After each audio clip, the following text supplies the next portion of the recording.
Hi guys, welcome back to my channel. If you're new here, welcome. My name is Yeti from Earth to Plates, and in today's video we're going to make 5 different one-pot dinners. We're going to start off tonight with a beef taco skillet. The other dishes that I'll be making is a chicken gnocchi soup, a beef and noodles, which is supposed to be very cozy and warm for the winter. A creamy baked fish with potatoes, and then a little bit of an Asian twist with chicken and rice.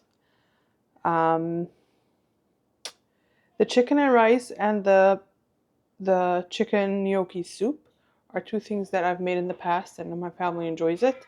The chicken gnocchi soup I'm going to do a little bit of a tweak and see if my family will like it better that way. So if you want to make any of the recipes that I'll be making, I'll have them in the description box for you.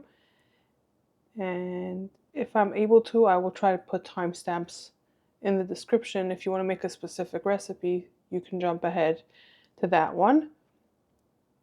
And let's get going with a beef taco skillet for tonight. Let me pull up the recipe. Okay, the tacos that will be made in this skillet right here, my cast iron.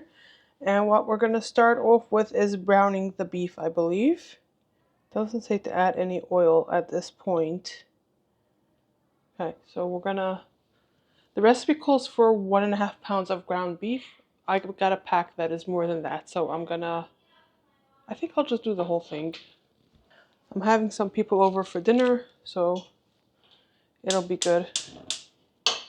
So I'm gonna let this start heating up. Now, while this is heating up, I'm gonna get out our spices. You guys won't be able to see the full skillet, okay. And I want you to be able to see this burner because we're going to be working on here as well. Okay, that's better. Yeah, it's starting to get warm. Okay. So I'm going to add our ground beef. We're going to do 2 teaspoons of chili, 2 teaspoons of cumin, 1 teaspoon kosher salt, and black pepper to taste. I'm going to use my masher over here to break up the ground beef and incorporate the spices. Okay, now while this is browning, getting my cutting board here, because we're going to need this, we're going to cut up some sweet potatoes. I'm going to peel and cut these two into 1/2-inch pieces. And guys, I believe this is the only cutting that we need to do. Actually, no. For the toppings, we'll also need to cut some vegetables. Okay. So now that we have this done, our sweet potatoes are all cut, I'm gonna turn on this heat. We're gonna toast some taco shells. So the recipe calls for 6 corn tortillas. I might decide to add more because we're feeding a bunch of people here. But let's see. I'm gonna keep an eye on this and toast the tortillas. Got some tongues out so that I don't have to touch the tortillas when they're hot. This is almost ready. And I think I'm gonna get a plate to put our toasted tortillas on.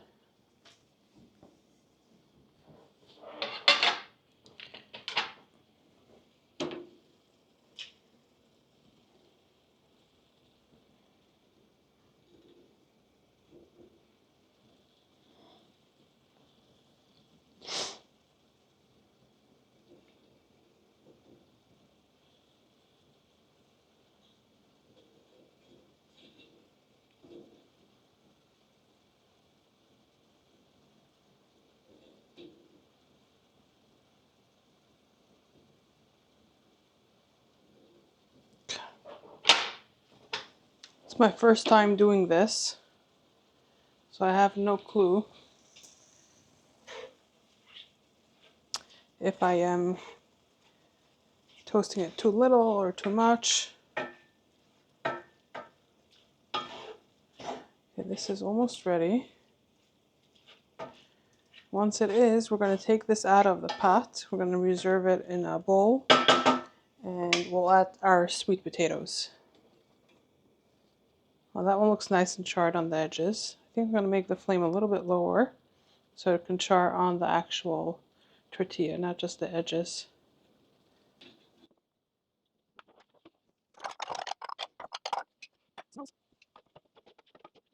Okay, even if these chunks of meat aren't fully cooked, we are still gonna add it back to the skillet soon. So I'm not worried. Just want to make sure that it's nice and browned, which it is. So, ooh, okay. This one got nice and toasted. We're gonna wait before we do our next few. We're just gonna transfer the meat into our bowl here. Let's turn the heat back on.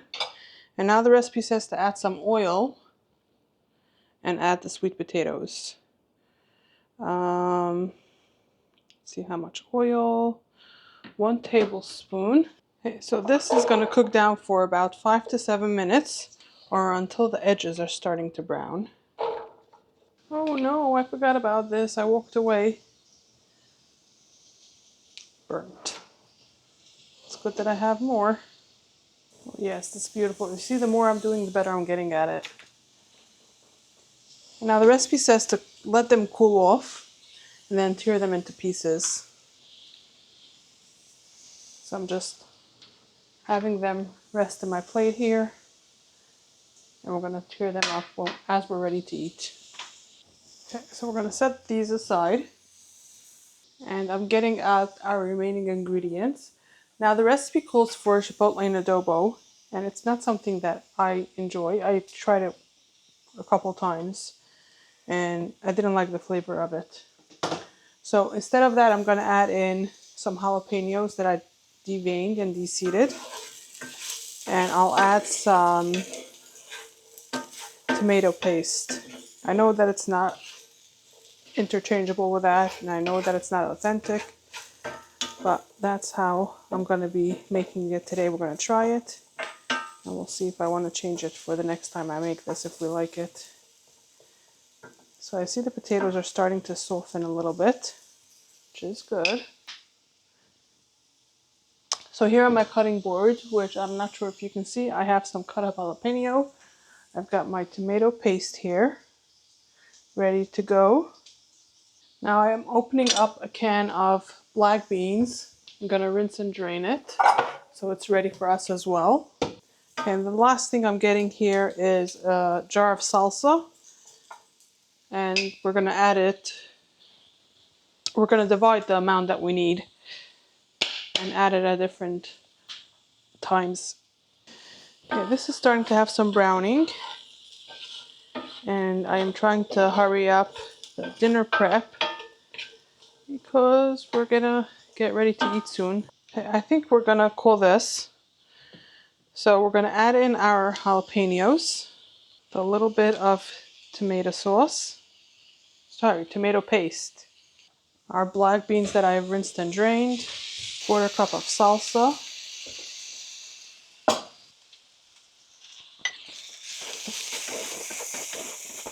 we're gonna add back our beef as well,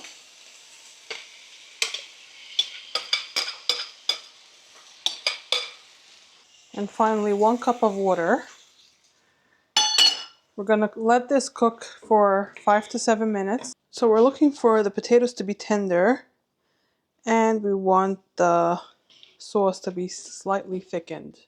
And then we're going to add in another 1 3/4 cups of our salsa and a little bit more water if needed, if you want it a little bit saucier. And then we're going to serve it with our toppings. So we're going to cut up some avocado, some radishes, and some scallions to have on top of this. So this here is our taco skillet. As you can see, I did not include any radishes. I was hungry. Everybody around me was getting hungry and rowdy, and it was time to serve dinner. So I was like, we'll skip it for now, and maybe next time we'll have some radishes with it as well. But it was delicious. So we finished dinner, and I want to show you guys the dishes that I have to wash today. Really minimal amount of dishes. Over here I have a couple of things that are here from earlier today, like that knife and the bench paper here. But otherwise, this will be a breeze to clean. And this was voted family favorite by most of us. Not everybody enjoyed it, but most of us loved it. Hi guys, today we're going to be making a chicken and gnocchi soup. So I'm going to start off with browning the chicken, even though the recipe doesn't call for that. While that is browning, we're going to cut up some vegetables. But let me first start with the chicken. Okay, I'm going to cut our chicken into very small pieces because the last time I made it was the first time I made it. My family enjoyed the soup, but they wanted the chicken a little bit smaller. So that's what we're going to do today. We're going to make them pretty small. I'm going to cut them up and get them into a bowl with some, I'm going to use cornstarch. The recipe calls for arrowroot powder.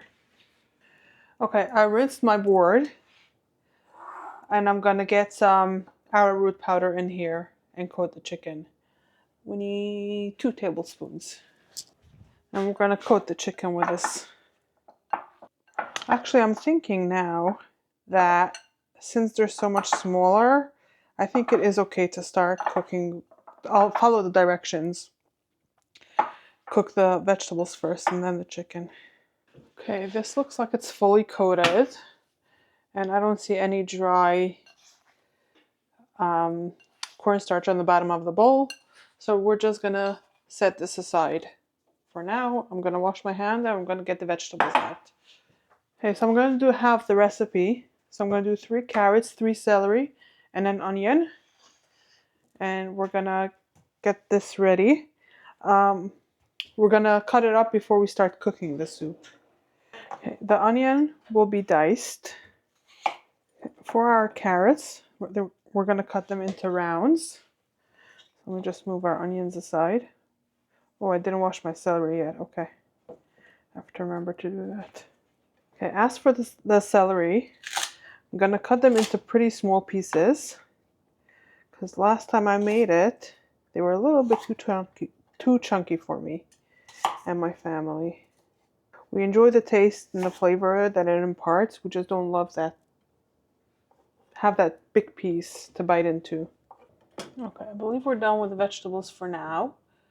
Yeah, we have to cook this down for 10 minutes. So let's get our pot out. I hope this one will be big enough.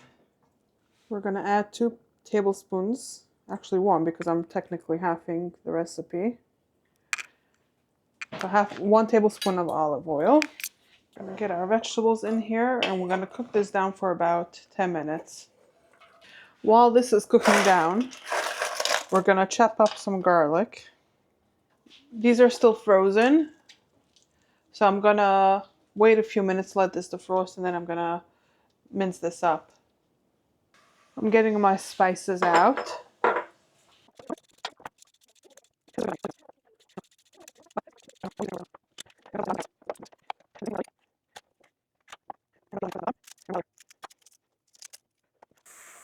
I'm going to add in the garlic now. I'm going to mix that in. Now we're going to add the chicken and we're going to let this cook for about 5 to 10 more minutes. Okay, we're done with the cutting board, so we're going to move this aside. I don't know if you can see the browning over here on the bottom of the pot. That is okay. It's actually good. Can you see? Yeah, you can see a little bit. Once we add the liquid, we're going to scrape that up and that'll add delicious flavor.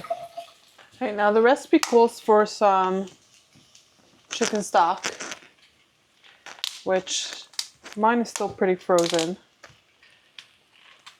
So I'm going to wait till this is almost done cooking and then I'll put it in and we'll let this defrost and melt as the chicken is finishing to cook.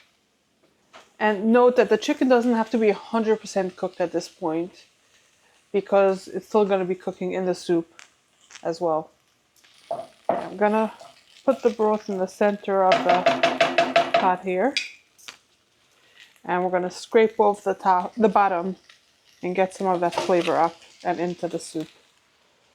So while the broth is starting to melt, I'm going to add our spices. So the recipe calls for tarragon, and I don't have any. So I did some research, and basil is interchangeable with it, sort of. So I'm going to add some of the basil, some parsley, some thyme. And this is actually thyme from our garden, and the basil is from our garden as well. And finally, some smoked paprika. Actually, that wasn't the last thing. We're going to add some salt and pepper as well.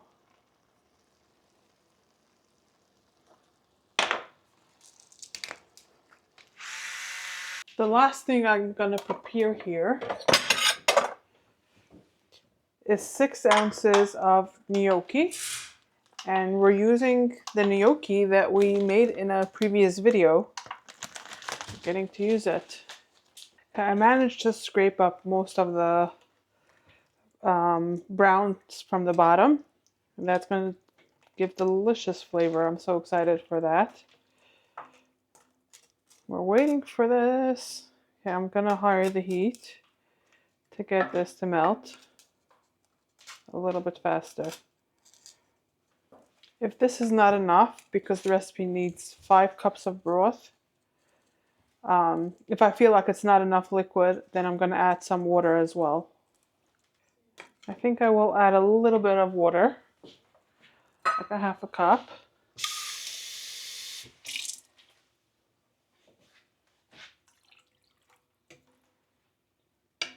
Yeah, that feels good. Okay, the broth is small enough that it won't affect the cooking. Now we're going to add in a half a cup of non-dairy milk. I have some almond milk here today. We're going to add our gnocchi. So I'm reading the directions now. It says you want to bring this to a boil, a gentle boil, stirring constantly. And once it's bubbling, we're going to let it cook for 2 to 4 minutes and then lower it until the gnocchi is done. Okay, I'm lowering the heat. We're going to let the gnocchi finish cooking. And when we're ready to eat this, I have some fresh bread that we made today, and we're going to enjoy it with the soup. It looks like our gnocchi is done. So we're not quite ready to eat. We need just another 2 to 3 minutes. So I'm going to put the heat on the lowest setting, and I'm going to cover it. And I'll see you guys when I'm plating this up. Okay, we're ready to eat. I turned over the heat. Just going to give it a little mix before I plate up our servings. And I'm going to let you guys know how we like it this time with the smaller chicken. These smaller chickens were the perfect bite-sized pieces to eat and enjoy in the soup. The gnocchi had broken down nicely, so it was about the same size, and it was really, really delicious. Now, the next time we made a one-pot meal, it was beef and noodles. And on this day is when I realized that my camera is broken, and unfortunately there was nothing I can do to make it work. So I had to record on my phone, and I didn't remember that I need a microphone. So all of this will be done in a voiceover. I started off with some beef stew that I had in my freezer. I defrosted it. I removed any excess fat that I figured my family won't enjoy to eat. And I cut them into smaller bite-sized pieces. And in my bowl here, I am combining some flour with, the recipe called for seasoned salt, but I don't have that. So I use just regular salt and some black pepper. I'm going to combine that. Then I'm going to get our beef in there, and I'm going to coat it and then set it aside. Now that our meat is ready, we're going to get out a Dutch oven. We're going to set it over medium-high heat, and we're going to add some butter. I am using some plant-based butter here that I showed you, and I'm getting a little bit of it into the pan. I'm going to let that melt, and then I'm adding our meat in there, and we're going to try to get it in a single layer, and we're going to cook it until it's golden brown. So about 4 to 5 minutes on the first side. You're going to mix it a little bit and cook it for another 3 to 4 minutes on the other side. And at this point, you don't need the meat to be cooked. You just want to create color, which will like brown on the meat, which is not burning. It's called umami. It's, I believe, called the Maillard reaction, where the fat in the meat is like melting and the heat and just creating a gorgeous caramel color on the meat and adding tons of flavor to the meat and to the dish later on, as you will see. So you don't want to mix it, you just want to let it sit and get that color to develop on it. And that's why you're only going to mix it once, to try to flip them over to get some color on the other side as well. And once it is done cooking, we're going to transfer this beef to a separate plate.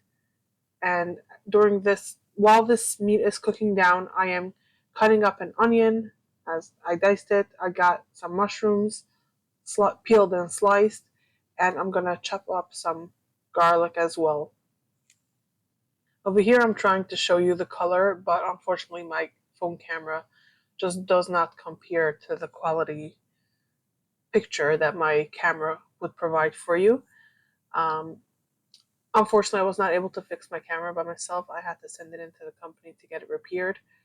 So I just hope that it won't take too long until I get that back. And until then, I will unfortunately have to record on my phone.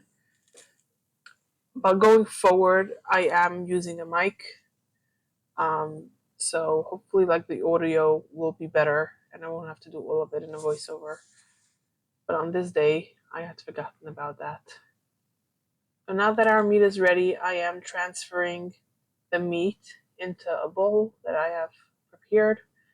And in hindsight, I should have used a spoon and not just such a spatula, because it was kind of hard to like get the meat. And now I'm going to add in our onions, mushrooms, and garlic with some more of the recipe calls for seasoned salt, but I don't have that, so I use regular salt and some black pepper.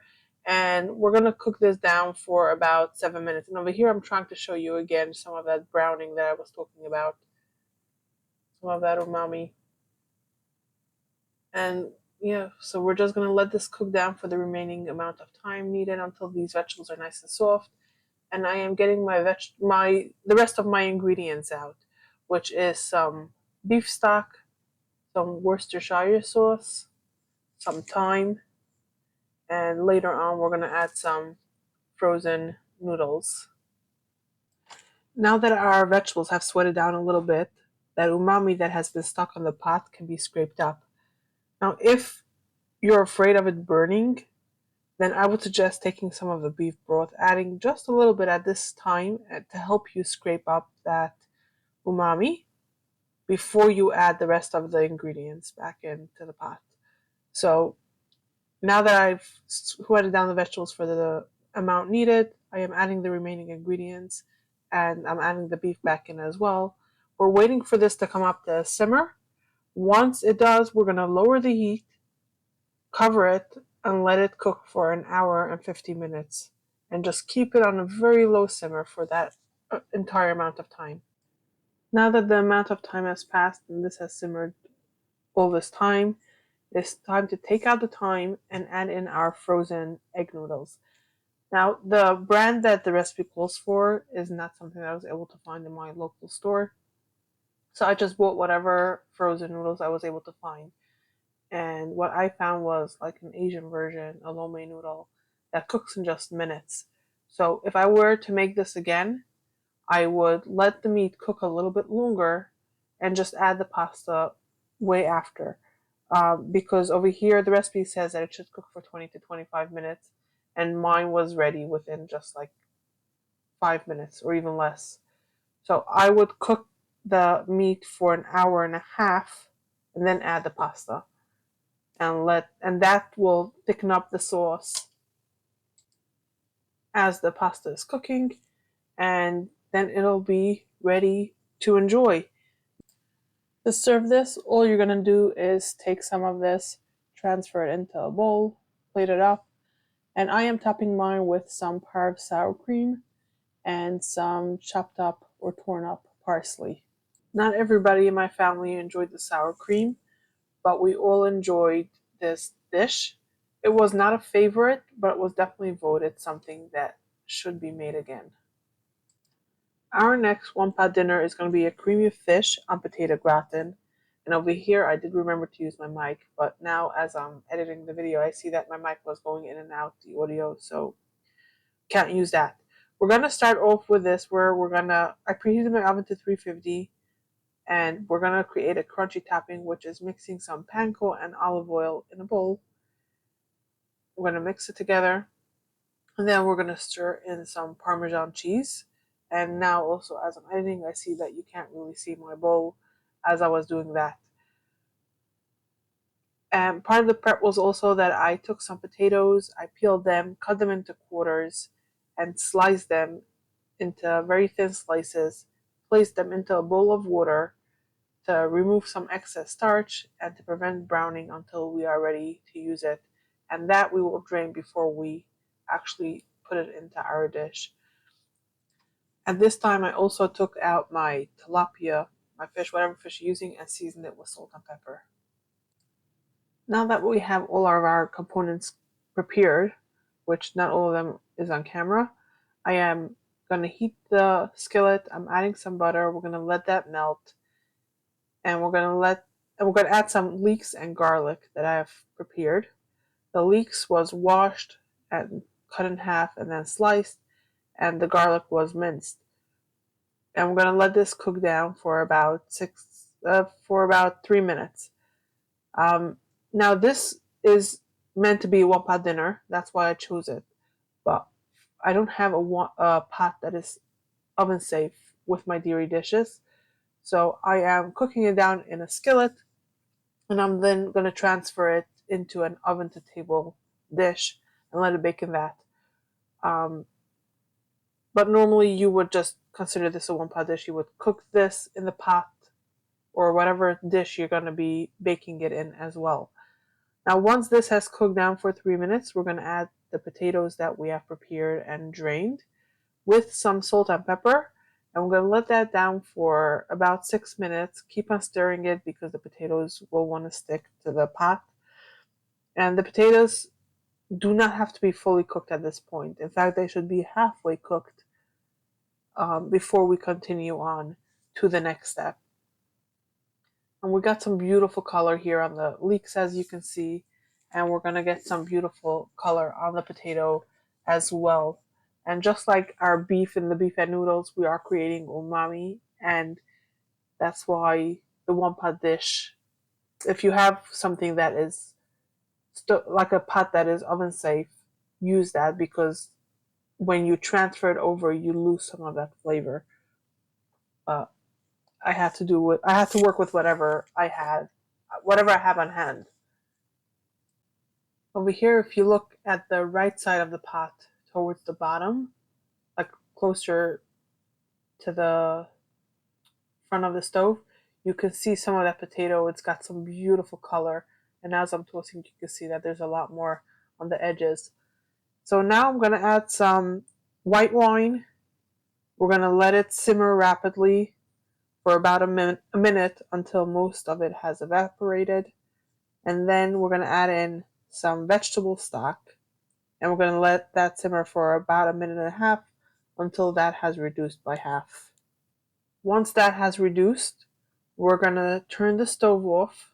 We're going to turn over the heat. And again, because I am going to transfer that, this is the point that I am going to do it. But if you are cooking it in the pot that will go into the oven, at this point you're going to put your fish on top of the potatoes. But I am transferring them. I'm getting them as flat as possible. And then I'm going to put my fish on top. And you're going to put it, the side that you want should be the top when you're serving. That's the side you're going to make sure is on top now. We're going to pour some cream over the entire thing. You want to cover the fish. You want to cover the potatoes. Make sure all of it is covered in cream. And then we're going to top it with our panko breadcrumbs that we had prepared, the panko parmesan crumbs that we had prepared beforehand. Now we're going to get this into our oven and we're going to bake this for 30 minutes. After 30 minutes, we're going to transfer our pot to the higher rack in the oven. We're going to change our oven to broil or grill and let that go for 4 minutes. For my oven, that was too long. I would do it for less, probably 2 or 3 minutes. Once you take it out of the oven, you're going to let it rest for 5 minutes and then serve it up. This dish was enjoyed by my entire family, and it was actually voted a family favorite, and it will be added to our regular dinner rotation. Hey guys, we're going to make another one-pot dinner. This will be our last one for this video, and we're going to start off by dicing 2 onions. Now before we get to dicing up the onions, I'm going to get the pot hot with some oil, making sure that you'll be able to see what I'm doing. And the recipe says 3 tablespoons of oil, and it doesn't say to divide it, so we're going to add all of it now. Like this, I'm just getting a jump start with sauteing the onions. I'm going to turn this on, and as I'm dicing this up, I'll add it into the pot. It's a lot of onions. I don't think I'm going to do the second one. I will use it later though for something else. I'm going to set these aside. And we're going to let this become golden brown. And while that is going, we're going to cut up some celery and chicken. We're going to do 2 stalks of celery, diced up. And I think I'm going to make a pretty small dice, just like I did for the chicken gnocchi soup. Okay, now while we're here at the cutting board, we're also going to cut up some chicken. I have some thin chicken cutlets here. The recipe calls for chicken nuggets. So we're going to cut them into bite-sized pieces. And this will go into the pot at the same time as the celery. So I'm just going to combine it over here, make one large pile with everything that will be going into the pot next. Okay, so these have beautiful color now. So I'm going to add in our celery and chicken. And we're going to let this cook for about 15 minutes. So it hasn't been 15 minutes yet, but this looks like it's ready for the next step. The celery is nice and tender. The chicken is starting to cook all the way. And I don't want it to dry out. So we're going to get to the next step, which is adding spices and water. Okay, so I'm adding a half a teaspoon of black pepper, 1 teaspoon of salt, and we're going to do 1.5 cups of water. We're going to let this come up to a boil, and then we're going to add in some rice. So here I prepped some rice, a half a cup that I washed and rinsed until the water ran clear. And we're going to set this aside here. Once this boils, we're going to add the rice in there. And we're going to let this cook until the rice absorbs all the water. And once that happens, we're going to add in a half a pound of frozen peas. Let it cook for an additional 2 minutes, and then this is done. So I will show you guys this process, and then once I am ready to serve up the dish. This dish was enjoyed by most of my family, and those that enjoyed it asked that it should be added to our rotation. The ones that didn't enjoy it was like, no, I don't want it. Well, guys, this is our last one, and I want to thank you for taking time out of your day to watch my video. If you enjoyed it, consider hitting the like button, hitting the subscribe button if you want to see more. And if you want to see more videos between now and my next upload, I will pop some on the screen for you right now to enjoy. I hope to see you next time.